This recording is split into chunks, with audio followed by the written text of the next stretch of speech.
Hello, my name is Vytautas. Welcome to a brand new episode of the Bučionis Banter channel. It has been a very long while. I'm glad to be back. I had to make some rearrangements when my assistant had to go for some business in Europe. Well, I'm back now, and I would like to share with you how rewarding it is to watch one of one's favorite landscapes and soundscapes transform from month to month, week to week within the season. And I was fortunate enough to watch Angrignon Park show new colors as spring continues with its different stages. The last recordings were sounds from March with the cardinals, the gulls, the chickadees, and the crows. Well, in April, enter song sparrows and more other species. The first moments I'd like to share with you are from April the 4th. So, to put it into context, it was the first or second warm day after some real chaos in temperature and precipitation. I remember there was freezing rain. Come April the 4th, when it's finally warmer, the species who settled in started to fan out, but still slowly. They were still rather scattered. But I was still lucky enough to have some beautiful moments, including the one that I'd like to share with you right now, with a cardinal uttering its slow chordal theme. So the chordal themes are the ones that go kuchu kuchu kuchu kuchu kuchu kuchu kuchu kuchu kuchu. Well, this is a slow form. Every cardinal has a slow variant and a fast variant, and maybe a third variety, which could be anything really, but usually there is a slow chordal theme and a fast chordal theme. This particular cardinal has a slow chordal theme that revolves around, I'm speaking in musical terms, a minor third interval on F. And this whole soundscape seems to tune in very well to be in the key of F minor. So the cardinal revolves around a minor third on F. The gulls, they call different notes that belong very well in the F minor scale, and the chickadees, their DDD calls, also land on the note F. And it makes me think that there are some implicit phenomena that makes natural soundscapes tune in like this. Let's hear it.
Well, that was really beautiful, huh?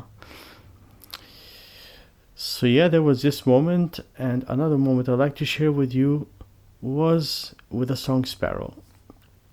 So song sparrows have these, on the surface, repetitive song themes. Every song sparrow has 7 different themes, and amid the surface repetition of a song theme, you can still hear implicitly a storyline, some development, like the song sparrow is trying to is trying to tell you tell you a story, or talk about its experience, or talking to you, or talking to another song sparrow. Sometimes it's a pitch that goes a little bit up, a little bit down. Sometimes it's just an emphasis of a certain note rather than another. Sometimes it's a minor inflection that is different. Sometimes even a repeated note. So this song Sparrow, as I listen to it, I'm hearing a melody line that really fits in a whole tone scale. But there's some chromatic variation within that melodic line. So let's get immersed into this obsessional motivic song sparrow melody, and try to sense what it has to say, not necessarily literally like translating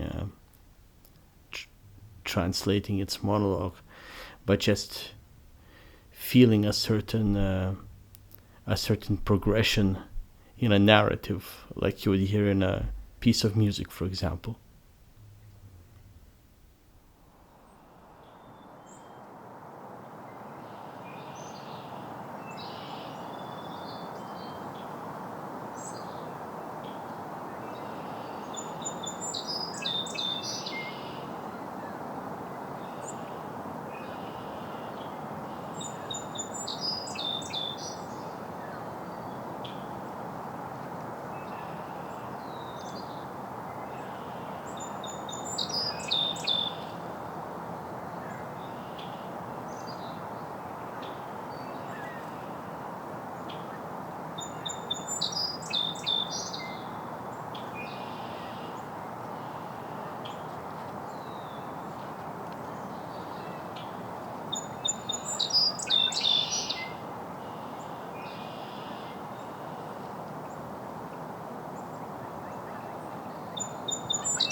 Yeah, that felt mighty good, personally. So these are moments from April the 4th. Just so that you see the contrast in how the soundscape develops within a given week, let's go to my next expedition on April the 11th, where we meet another song sparrow. In this case, as I mentioned, that every song sparrow has 7 song themes, we're going to hear 2 themes from this song sparrow, who has settled in there for good, because I was able to meet the song sparrow later in the season. I'm going to show you recordings from that time later in the season. It's very nice how easy it's to identify a song sparrow by its song theme. Sometimes it's the case with cardinals, but sometimes cardinals adopt the same dialect within a community, so it's harder to tell them apart. But with a song sparrow, it's really easy to tell one apart from the other. So let's hear this one and get immersed. By the way, I have to also emphasize that we're hearing some more new actors here. We're hearing Northern Flickers. We're April the 11th. Flickers have been there already for 2 days. I'm able to tell that because at my place I heard some on April the 9th. And we can also hear more action within the species, among the species that settled in earlier, including red-winged blackbirds, song sparrows, and chickadees. They were always here.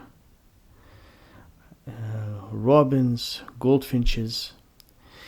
Here there are cardinals all over the horizon, and I was happy to hear the rise and fall theme to see what kind of variety it is, and they're very similar to the ones at my place. The twos of that song theme, they tend to be longer than some others, so kind of like the ones in my residence.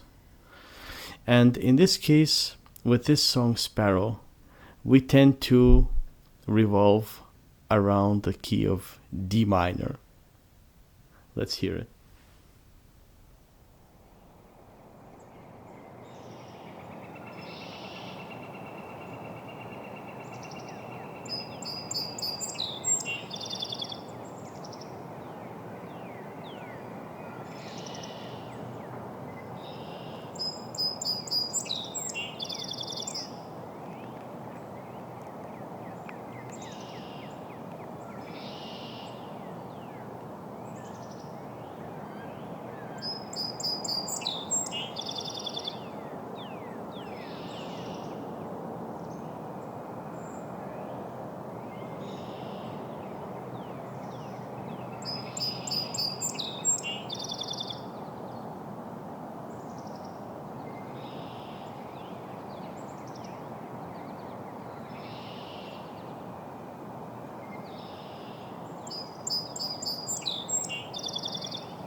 Well, that inspires lots of good energies.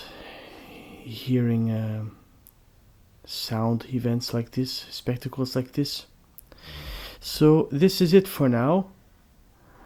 So this goes to show essentially how the soundscapes really transform within a healthy ecosystem, and this is an example how you could have new colors within the context of migration, but also within a healthy ecosystem, you can get new colors from day to day while the birds are already in territory. And I'm sure this is really the case with Angrignon Park.